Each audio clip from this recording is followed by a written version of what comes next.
Okay, so first recall that a sector is some wedge of a circle, right? That corresponds to the central angle. And they want the area of it, so we're going to write it, we're going to write the formula, which is the area of that sector is going to be whatever fraction out of 360, 70 out of 360, right, times pi times the radius squared. Well, if the diameter is 9.1, then the radius is 4.55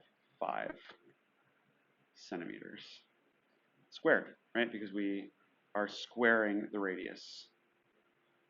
And you can verify that if you want by dividing 9.1 divided by 2 to split it in half, and you'll get 4.55. So now we can just simply, since it's saying round to the nearest tenth, that means we're typing it all into our calculator and we're just calculating it. So we can say 170,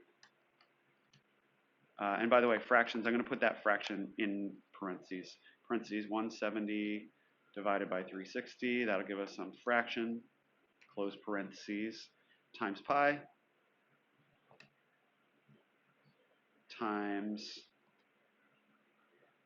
4.55 squared, and we get 30.71 something, so I need to say that that's approximately equal to, because it's not exact, approximately equal to 30.71 centimeters squared. And since we're rounding to the nearest tenth, 7 is in the tenth place. Is this 5 or higher to make it go up to an 8? No, it's not. So we keep it at approximately 30.7 centimeters squared. And where do we see that? We see that down here as B.